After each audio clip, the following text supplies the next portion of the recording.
as we get deeper into our producing journey, as we rack up the hours flipping samples, making our own loops from scratch, just molding our own sound, I feel like sometimes we can get lost in our own source. Like we'll just overcomplicate and overthink our own process. And it literally happens to all of us, man. Whenever I've linked up with all the other producer guys like Ocean, J Cactus, even Chucky Beats, Gami, all of them without fail have admitted to going through those phases, man. But it's tough, and sometimes you just gotta go back to the basics, man. So that's exactly what we're gonna do today, and we're gonna look at sampling, and I'm gonna show you the most obvious way to flip a sample. Let's get into it. So yeah, this is what I'm gonna be using.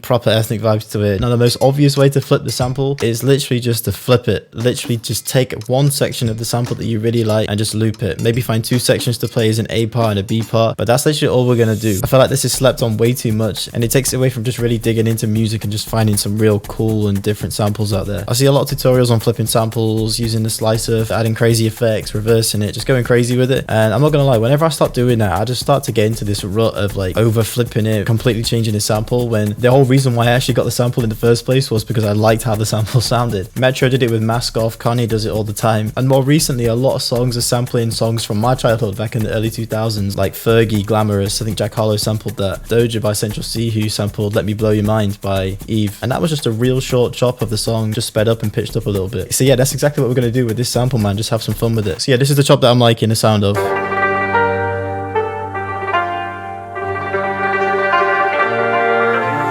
Yeah, it's just really nice, and I can already hear some kind of drums on this as well. But with this being some classical music, it's not really going to be on beat. So I'm just going to spend a bit of time and just line everything up. Okay, so here's where it messes up.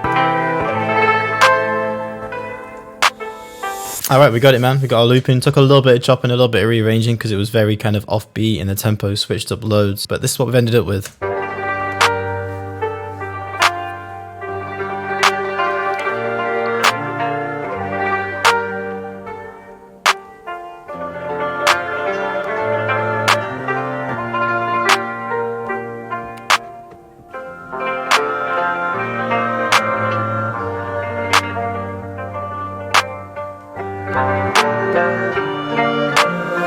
I've not done anything apart from make it land on beat and just get it in a nice rhythm with the BPM that we're working with. So yeah, let me get this thing bounced out, and then we'll just do a couple of things to still keep it as raw as possible, but just make it sit real nice and cohesive within the beat. So all I'm going to do is just add a EQ, come across the presets, and then just take out the low end. Anywhere between 100 and 200 hertz is normally good.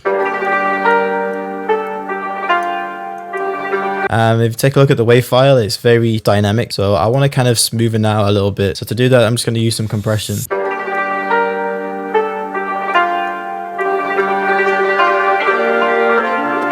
Alright, cool. And then just to smoothen out the sample a little bit, there's going to be a few little chops where we, manipulate the sample a little bit. So I'm just going to add a little bit of reverb. Just going to come with some spring reverb.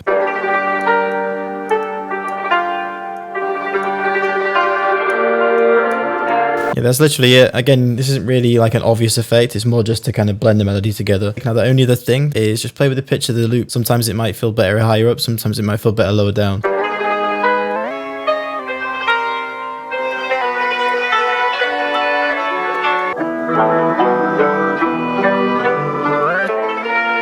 I think up works better. I want that kind of twangy, ethnic kind of feel. Cool, now all that's left to do is just add some drums, man. Give this thing some rhythm.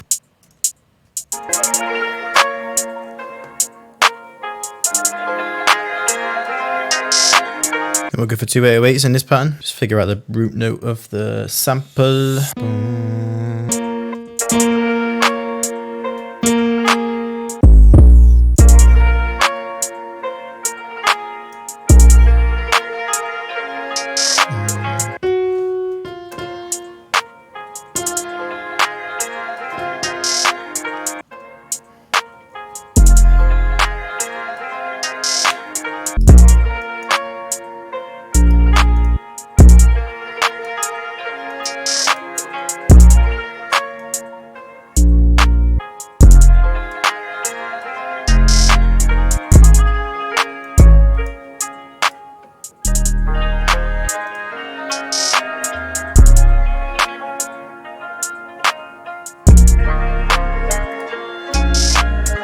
Sheesh. It's got like an open hat in this now.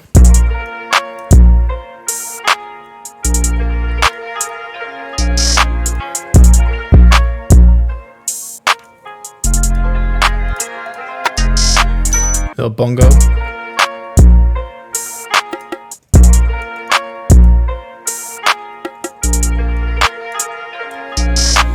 Yeah, now I'm liking this as like a verse, but I think once the hook kicks in, it just needs that extra layer, that one extra melodic element. So I'm just coming to contact, just get like a flute phrase or something.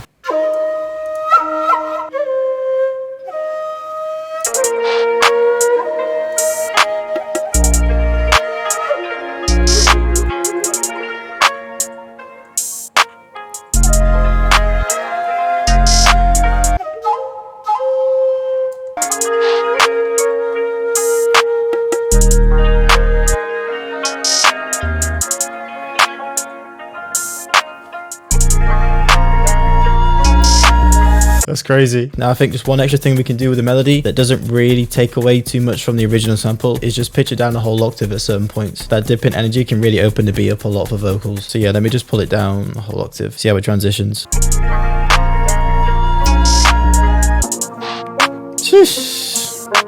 Yeah, that works, but it's kind of quiet and kind of tucked away too much. So we could just reintroduce the original, but make it unique and then just blend the two a little bit. Yeah, there we go. It's a bit better. Yeah, that sounded crazy, man. All that's left to do now is just arrange it, man. So yeah, let's go do that. So I'm gonna do like a kind of Pharrell intro. Take the bongo out here in the open hat. Had a little break with the 808s here. A little break in the drums.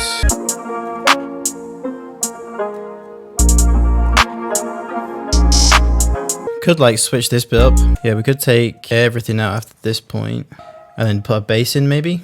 Yeah, that's it right there.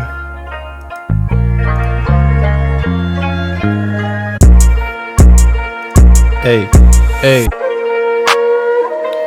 Good loop at that point, I think.